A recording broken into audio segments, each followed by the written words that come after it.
오는 10월부터 뉴욕시의 비전 제로 프로그램이 시행됩니다. 뉴욕시 제한 속도도 25마일로 낮아졌습니다. 어제부터 국적 이탈과 회복 수수료가 일제히 인상됐습니다. 항공편 탑승객들의 보안 검색 수수료가 대폭 인상됐습니다. 시민권 자녀를 둔 불체 부모의 구제 가능성이 커지고 있습니다. 뉴욕시 의회가 올해 경제 관련 정책을 의제로 채택하고 긴급 실업수당 확대를 촉구했습니다. 이상은 이 시각 주요 뉴스입니다. 여러분 안녕하십니까? KBN 뉴스입니다. 뉴욕시의 교통사고를 줄이기 위한 비전 제로 프로그램이 이르면 오는 10월 중순부터 실시됩니다. 이를 위해 뉴욕시는 50년 만에 처음으로 기본 제한 속도를 시속 30마일에서 25마일로 낮췄습니다. 주성훈 기자가 보도합니다. 향후 10년간 뉴욕시 보행자 교통사고 0건을 목표로 한 뉴욕시 비전 제로 프로그램. 현재 뉴욕시의 기본 제한 속도를 시속 30마일에서 25마일로 낮추는 걸 가장 큰 골자로 사고 다발 지역의 과속 카메라와 신호 감시 카메라 추가 설치 및 과속 차량 단속 경찰 증가, 위험 교차로 재정비와 과속 택시 집중 단속, 밤 시간대 신호등 시간 조절 등 매년 늘어나는 뉴욕시 보행자 교통사고를 줄이기 위한 드블라지오 시장의 핵심 과제입니다. 이미 지난달 드블라오 시장이 비전제로 11개 법안에 서명했으며 뉴욕시경은 뉴욕시의 사고 다발 도로 등을 확인할 수 있는 뉴욕시 비전제로 맵을 공개 운영하고 있습니다. 이르면 오는 10월 중순부터 본격적으로 시행되며 시행에 앞서 대대적인 홍보 캠페인과 함께 시내 곳곳에 새로운 제한 속도 표지판이 설치됩니다. 뉴욕시에서는 매년 보행자 교통사고로 인해 4천여 명의 부상자와 250여 명의 사망자를 기록하고 있으며 이 중 특히 14살 미만 어린이 사망이 가장 높아 항상 뉴욕시의 차량 과속이 심각한 문제점으로 지적돼 왔습니다. 지난달엔 올 1월 발생한 과속 택시에 치여 숨진 9살 남아 쿠퍼 스탁을 기리기 위해 심각한 보행자 교통사고를 낸 택시 운전사의 면허증을 박탈하는 쿠퍼스법이 상정되기도 했습니다. 이 법은 올 9월 21일부터 시행됩니다. KBN 뉴스 주성훈입니다. 뉴욕 총영사관을 비롯한 미 전역 제외 공간에서 접수하고 있는 국적 이탈과 회복 수수료가 어제부터 일제히 인상됐습니다. 금홍기 기자가 자세한 소식 전해드립니다. 국적 이탈 수수료가 $9에서 $18로 2배 인상됐고 복수 국적 취득을 위한 국적 회복 수수료도 $47에서 4배 인상된 $188로 올랐습니다. 뉴욕 총영사관은 한국 국적법 시행령이 개정됨에 따라 인상된 수수료를 적용하고 있다고 밝혔습니다. 또 15세 이상 국적 관련 신청과 신고는 반드시 본인이 공간을 직접 방문해야 하는 시행 규칙도 발효됐습니다. 단 국적 상실 신청과 신고 때에는 배우자나 사촌 이내의 친족이 대신할 수 있지만 대리인 신고 때 성명과 주소, 신청자와의 관계를 증명할 수 있는 서류를 제출해야 합니다. 예, 관계법령 시행령 개정에 따라서 7월 21일부터 국적 이탈의 경우에는 기존에 9불 받고 있던 것을 18불로 인상이 되었고요. 국적 회복 신청의 경우에는 47불 받고 있던 것이 188불로 인상이 되게 되었습니다. 공포 여러분께서 착오 없으시고 인상된 수수료와 더불어서 저희들이 좀 더 잘 서비스해드릴 수 있도록 많이 노력하겠습니다. 한편 법무부는 국적법 개정으로 국적 상실 신고 때 시민권 증서와 함께 유효한 외국 여권 사본을 추가하는 시행 규칙 개정안도 적용했습니다. KBN 뉴스 금홍기입니다. 국적 이탈과 회복 수수료에 이어 항공편 탑승객들의 보안 검색 수수료도 인상됐는데요. 항공권에 포함된 보안 검색 수수료는 현행 편도 $2.50입니다. 하지만 어제부터 $5.60로 올랐으며 왕복일 경우에는 $11.20가 됐습니다. 어제부터 JFK 국제공항을 비롯한 미국 내 모든 공항을 이용하는 탑승객들의 보안 검색 수수료가 2배 넘게 인상됐습니다. 지난해 말 연방의회에 상정된 미국 내 공항 보안 검색 수수료 인상 법안이 통과됐기 때문입니다. 연방교통안전국에 따르면 탑승객들은 국제선, 국내선에 관계없이 현행 편도 노선 수수료인 $2.50에서 $5.60로 2배가 넘게 인상됐습니다. 인상된 금액을 지불해야 합니다. 또 목적지로 가는 도중 미국 내 공항에서 비행기를 한 번 이상 갈아탈 경우 공항 대기 시간이 국내 여행 4시간, 해외여행 12시간을 초과때에도 추가 수수료를 부담해야 합니다. 이처럼 공항 보안 검색 수수료가 2배나 인상되면서 탑승객들은 왕복 11.20달러에 달하는 수수료를 지불해야 합니다. 연방교통안전국은 이를 통해 공항 보안 검색 관련 예산을 170억 달러 이상 확보할 수 있을 것으로 보고 있습니다. 한편 항공요금 비교 사이트 airfarewatchdog.com은 연방 항공청의 예산 부담을 탑승객들이 떠안는 꼴이라고 설명했습니다. 시민권 자녀를 둔 불체 부모의 구제 가능성이 커지고 있습니다. 최근 불거진 중미국가 출신 어린이의 미입국 급증 논란에도 불구하고 오바마 대통령이 조만간 이민개혁 행정명령을 발동할 가능성이 높아지고 있는데요. 광범위한 불법 체류자 추방 유예 조치가 포함될 것으로 알려졌습니다. 루이스 구티에르즈 연방하원 의원은 지난 16일 오바마 대통령과 히스패닉 의원 총회 면담에서 대통령에게 최대한 광범위한 내용의 행정명령을 발동할 것을 요구한 것으로 최근 LA 타임스 보도를 통해 알려졌습니다. 대통령도 법이 허용하는 한도 내에서 최대한 광범위하고 관대한 사법적 재량권을 사용하도록 하겠다는 점을 분명히 한 것으로 전해졌습니다. 그는 또 시민권자나 영주권자 자녀를 둔 불체 부모, 불체 청년 추방유예 승인 자녀를 둔 부모 등에 대한 대규모 구제 방안을 건의했고 대통령은 기대에 못 미칠 수는 있으나 과감한 조치를 취할 것이라고 약속했다고 덧붙였습니다.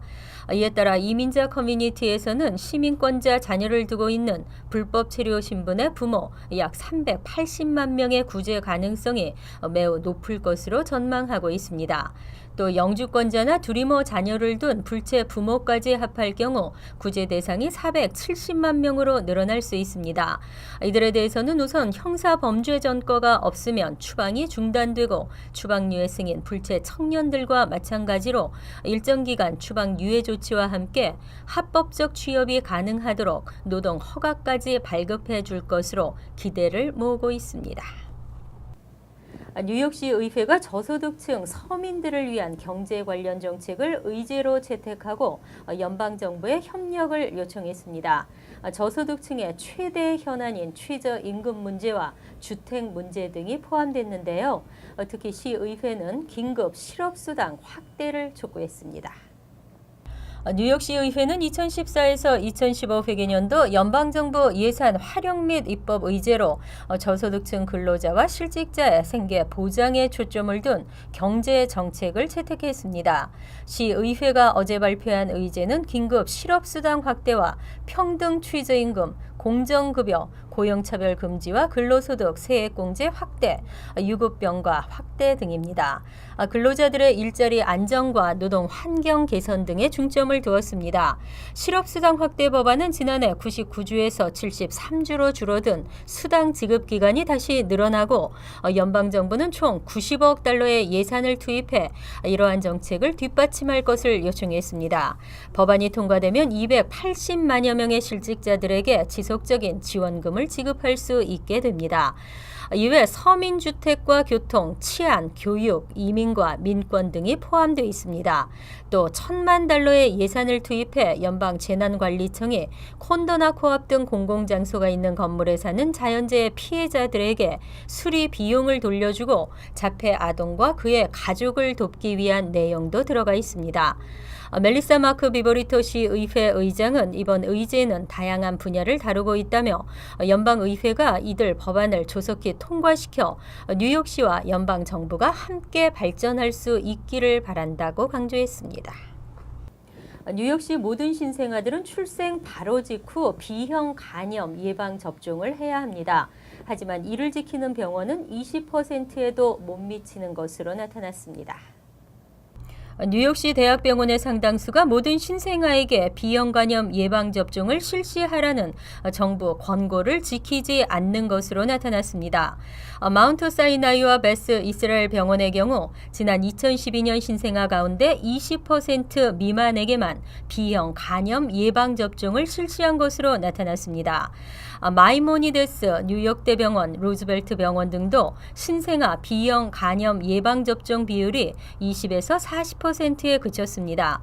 질병통제예방센터와 뉴욕시 보건국은 병원의 모든 신생아에게 의무사항은 아니지만 출생 후 12시간 내에 B형 간염 예방접종을 의무적으로 실시할 것을 권고하고 있습니다. 하지만 많은 부모들이 나중에 소아병원에서 백신을 맞는 것을 선택하기 때문에 접종률이 낮습니다. 뉴욕시 신생아의 약 60%는 태어난 지 3일 만에 B형 간염 백신을 맞는 것으로 나타났습니다. 그러나 보건당국은 태어난 후 바로 B형 간염 백신을 맞는 것이 필요하다고 강조하고 있습니다. 산모에게서 수직 감염된 신생아는 백신을 맞지 않으면 90% 이상이 감염 바이러스 만성 보균자가 되기 때문입니다. 현재 브롱스의 세인트 바나바 병원과 브루클린의 코니 아일랜드 병원 등이 모든 신생아에게 B형 간염 백신을 접종하는 것으로 나타났습니다. 뉴욕시 전철역이 점점 안전해지고 있다고는 하지만 범죄 발생은 끊이지를 않고 있습니다.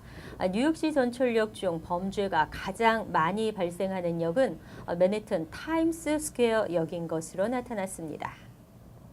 뉴욕 데일리 뉴스 보도에 따르면 지난 2008년 7월부터 2013년 6월까지 맨해튼 42가 타임스 스퀘어 역에서 발생한 범죄는 총 1,791건이었습니다.